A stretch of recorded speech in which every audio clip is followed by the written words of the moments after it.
रात के ठीक 12 बजे का समय था। सन्नाटा इतना गहरा था कि पत्तियों की सरसराहट भी किसी को डराने लगे। गांव का एक बूढ़ा आदमी मोहनदास अपनी पुरानी साइकिल पर घर लौट रहा था। रास्ता छोटा था, लेकिन कब्रिस्तान के बीच से होकर गुजरता था। मोहनदास ने सोचा, जल्दी से घर पहुंच जाता हूं। साइकिल की चैन चरमराई और हल्की पीली रोशनी में मोहनदास कब्रिस्तान की तरफ बढ़ने लगा।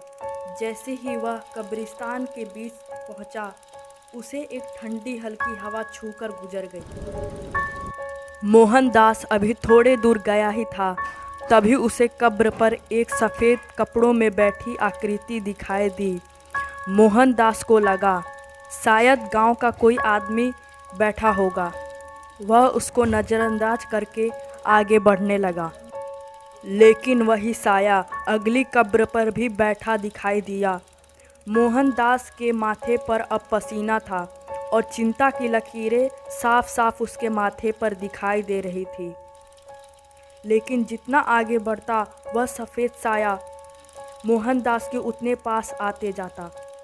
मोहनदास ने डर के मारे आंखें बंद कर ली और पूरी ताकत से पैडल मारने लगा, लेकिन उसकी साइकिल आगे नहीं बढ़ पा रही थी। मोहनदास ने देखा कि अब वह साया उसके पीछे पीछे आ रहा है, उड़ते हुए। मोहनदास ने अपनी पैडल को ज़ोर ज़ोर से मारने लगा। मोहनदास को लगा कि कोई 100 किलो का वजनदार आदमी उसके साइकिल के पीछे बैठा है। मोहनदास को पता था उसके पीछे कोई और नहीं, वही पिशाच बैठा है। मोहनदास को उस पिशाच ने कब्र पर गिरा दिया। गिरते ही मोहनदास बेहोश हो गया और उस पिशाच ने मोहनदास को उड़ाकर कहीं लेकर चला गया। सुबह जब गांव वाले मोहनदास को ढूंढने आए तो सिर्फ उसकी साइकिल मिली, मोहनदास नहीं।